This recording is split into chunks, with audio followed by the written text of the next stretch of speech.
What's going on, everybody? I'm Max Kellerman. Welcome to This Just In, a fast hour around the world of sports and how I see it. That is Tim Bontemps. And we start with the NBA draft. Paolo Banchero, indeed, went 1 overall to the Magic. He's the 4th Duke player in the draft's modern era to be the first pick off the board, joining Elton Brand, Kyrie Irving, and Zion Williamson. Of course, Jay Will would have been, too. He happened to be drafted with Yao Ming, who's a 7'6" center. Chet Holmgren was taken second by the Thunder. He is now the highest drafted player to come from Gonzaga in the modern draft era. Adam Morrison went 3rd in 2006. At number 3, the Rockets selected Auburn's Jabari Smith Jr. Houston has not drafted an eventual All-Star since the aforementioned Yao Ming in 2002. That's the longest active drought for any franchise. I am with the Tims today. Not only Bontemps, but Legs. There he is. But Bontemps, let me start with you. Was it a surprise to you that the Magic, first Banchero was favored to go 1 overall, then all of a sudden we're hearing he's not, and then was it a surprise to you that he went 1 overall? It had to be somewhat of a surprise, Max, given that we thought most of the day yesterday it was going to be Jabari Smith. I think mostly, though, this was just a strange situation, right? The Orlando Magic had the number 1 pick. It wasn't like they had to worry about deking someone out to get Paolo Banchero.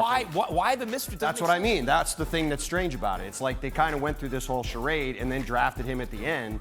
Maybe they were trying to get Houston to trade up for him. There was a lot of talk that Houston was really enamored with Paolo and was going to take him 3rd if the Magic took Jabari Smith with the first pick. Maybe they thought Houston might want Jabari Smith and try to make a big trade offer there. I guess that's the only way I could think about it. Otherwise, or maybe they really weren't sure. I mean, maybe they weren't, but it was just a strange thing the way it all played out that way. Legs, what kind of fit do you see Banchero with the Magic? Is that a good fit? It's a great fit wherever he went. I think he's the most NBA-ready prospect. I love Jabari Smith, too, and he's going to be a can't-miss player in this league with that shooting stroke and defensive versatility. But Banchero, I think day one, puts on an NBA uniform and is a highly productive player because he's got the size, the lower body base to be able to play at that league right now. And the thing that really impressed me the more I saw him throughout the season was his open floor ball handling, and he's a great passer in the half court. Now, eventually, if he wants to become a legitimate superstar as a number 1 pick, he's going to have to go ahead and add deep 24-foot NBA three-point range. Right now, that's a mixed bag for him, but eventually, there's no question, the stroke looks good enough to extend that range. So I think no matter where he went, he was my favorite player in this draft, and I think the most likely to have an immediate impact early in the season as a rookie. To Leg's point, I think Paolo Banchero is going to be the Rookie of the Year. I think I don't want to say a lot because you never know with health, but he's going to have the ball in his hands all the time. The Magic needs somebody to produce. Like Tim said, he can put the ball out in the open court. He can do a lot of stuff. I think if you're looking ahead to that, I think he's the clear favorite to win Rookie of the Year. So Jabari Smith, the one thing about him is his floor is very high because he can shoot the lights out and he can defend and he's big, right? Yep. But maybe a little less upside than someone like Banchero or Chet Holmgren. So, Tim, who had the best night? I mean, look, I think the Rockets did really well. I really like Jabari Smith. I think he's got a chance to be a heck of a player. You mentioned his shooting stroke. I think with his defense, he could fit in really well with Jalen Green. They also get Tari Eason from LSU with the 17th pick. He's one of the best defensive players in the draft. With a team that doesn't have a lot of guys that like to guard on it, he could immediately step in and have a big impact. The other team I really liked, though, was the Detroit Pistons. Getting Jaden Ivey with the 5th pick, a super athletic kid, a great fit with Cade Cunningham, and then making this trade with the Knicks, which I'm sure we'll talk about your Knicks later. Getting Jalen Duren. I'm not a Knicks fan. Getting Jalen Duren, a really athletic big guy. You know, they've been talking about them being interested in DeAndre Ayton. Now they go forward with this group of 5 young guys: Cade Cunningham, Jaden Ivey, Sadiq Bey, Isaiah Stewart, and Jalen Duren. That's a pretty exciting young core for the Pistons moving. Just for clarity, you're Bontemps. Legs, your Legs. I can't say Tim. Everyone's going to answer at once. Legs, right. What do you make of the movement from the Knicks last night? Bontemps just brought it up, claiming I'm a Knicks fan. He's wrong. I was in my younger days back when they were a normal organization or more normal. Anyway, what do you think about what the Knicks did? Yeah, like I was an Orioles fan growing up, but it's been so long since they were relevant, I don't really care that much anymore. So I hear what you're saying. Right. Listen, here's what they ended up doing. It looks like they want to try to create some space in case this Kyrie Irving thing can pan out, which I don't think it will, or to create space for Jalen Brunson to sign him. That's a lot to do with why they don't have Kemba Walker anymore. Look, if you're looking at those two players, Jalen Brunson is a really good player. I don't think Jalen Brunson is a difference maker to put with that group and think now they're going to be a contender in the Eastern Conference with those teams at the top. Milwaukee and Boston and Miami come to mind. And for Kyrie Irving, look, I think we saw the experiment of what that looked like when Kyrie Irving was asked to be the leader in Boston. It's not a role that he really relishes. He wants to just go ball and play, and that's not the place you go if that's what you want to do. You're going to get asked a lot of questions. You're going to be asked to be the leader in that market. There's a lot of accountability, a lot of scrutiny, and you've got an entire team to uplift when you're the top guy. That has not been a comfortable place for Kyrie Irving. So I know why the Knicks would want him. I just don't know if ultimately that would play out the way that they would envision if they do get Kyrie.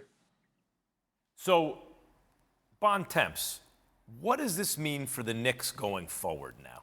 Well, to Tim's point, Leon Rose, the team president, put out a statement today talking about what they did. And the first thing he said was this increased our financial flexibility. It was very clear to me by moving on from Kemba Walker, by getting all these draft picks. It took me an hour to figure out exactly what the Knicks did last night. But once I did, it seemed clear to me the goal was we have to have the ability to create more cap space going forward this summer and beyond. Now, to Tim's point, Leon Rose was Rick Brunson, Jalen's father's. That was his first client. He now works for Tibbs. He's worked for Tibbs for a long time. Sam Rose, Leon's son, is now Jalen's agent. There's all sorts of connections there. You have that obviously has been a target for the Knicks for months now to maybe get Jalen Brunson. And I do think with the amount of moves they made, they do have the ability to go get Kyrie Irving now if they want to do it. They can create the cap space to go sign him. Now, I'm not saying it's going to happen. I still think it's more likely than not he ends up back with the Nets. But for all the things that we've talked about, all the various destinations we've talked about with Kyrie, where he could go, this is the one realistic place for him to go, other than signing for $6 million with the Lakers, where he can go there without the Nets having to cooperate. So it makes it a factor to me. When I think about all the names attached to the Knicks, at least the fans and the media are talking about Jaden Ivey. No, that's not going to happen now, right? And he goes to Detroit where he wanted to go. We've heard of Malcolm Brogdon. We hear Kyrie. It sounds like Brunson's the most realistic. And they're moving heaven and earth to get Brunson. He's a 6'1" guard who he doesn't shoot the lights out, right? Unless this is a James Harden thing where a guy like Daryl Morey identifies, people know he's good, he's better than people think. What are they doing? All right, look, let's get to the Nets and Kyrie Irving specifically. Kyrie has created a list he'd like the Nets to consider working with on a sign and trade if he can't agree to terms to stay in Brooklyn. He has until Wednesday to decide whether he will opt into the final year of his contract. If Kyrie can't reach an agreement to stay with Brooklyn, he has a list of teams he'd like them to consider, right? Okay, here they are. Lakers, Clippers, Knicks, Heat, Mavs, 76ers. None of those teams have cap space to sign him without the Nets' help. All right. Bontemps, what do you make of this wish list from Kyrie? Which team makes the most sense? You mentioned the Knicks or the Lakers. Which one? I mean, look, the Knicks make the most sense because they do have the ability to get the cap space necessary to sign Kyrie Irving now that they've made these trades, right? They've got 11 first-round picks the next 7 years. They can move picks around, move $20 million or so, and sign it. Obviously, he could go to the Lakers and reunite with LeBron if he's going to take $30 million less. Now, he did give up $17 million last year to not get vaccinated and not play, so you have to at least consider the possibility that he's willing to do that. But outside of that, I don't think any of these other teams really make sense. I mean, you could really do like some galaxy brain stuff and talk about trading James Harden back to Brooklyn for Kyrie to completely set the world on fire. But I just think in general, none of these moves really make sense on this list for teams to try to come up with a trade that makes sense for the Nets. And I think ultimately, my guess is he ends up back in Brooklyn. But that's one fit, it's the Knicks. Legs, of all the teams, just purely on court, where's the best fit? I think either the Heat or the Clippers, if we're going to put this thing in a vacuum and act like this can actually happen. I just look at what Miami really needs, which is they need more offense creation on the perimeter. You have Jimmy Butler, you have Tyler Hero as their main guys, and Tyler Hero was limited. I know he was hurt. I know he had other issues, but even before that, he was not the same player in the postseason that he was in the regular season when he won Sixth Man of the Year award. So they were so reliant on Jimmy Butler offensively to carry that load. They need more there. And then I also look at a team like the Clippers, and you see all these things on paper. You don't know what any of them are realistic or not. But one that had the Nets getting back guys like Marcus Morris and Norman Powell or Robert Covington or Luke Kennard, I'm saying to myself, man, if you got KD and you got Ben Simmons and you bring in some guys that are two-way players that can score, spot up, shoot threes, and they love to defend, Does that make the Nets even better if they were able to do that and Kyrie goes and plays with two other stars and gives him a realistic chance at winning a championship? I mean, if you're asking me to just play fantasy world, those would be the two teams I think on paper. I have no idea why Dallas was on that list. Kyrie Irving playing alongside Luka Doncic, who dribbles the ball for 90% of their possessions. I do not understand why that would be on Kyrie Irving's wish list at all. Well, I mean, listen. He gave the ball to Harden and said, "You're the point guard." He's really an off guard in a point guard's body, Kyrie, maybe. So maybe he's thinking something like that, or maybe it's all just a leverage play. Real quick, Legs. Are any of the teams you mentioned a better situation than the Brooklyn Nets? KD, Ben Simmons, a healthy Joe Harris, Seth Curry. Are any of those teams better situations than the team he's on right now, who can also, by the way, offer him the most money?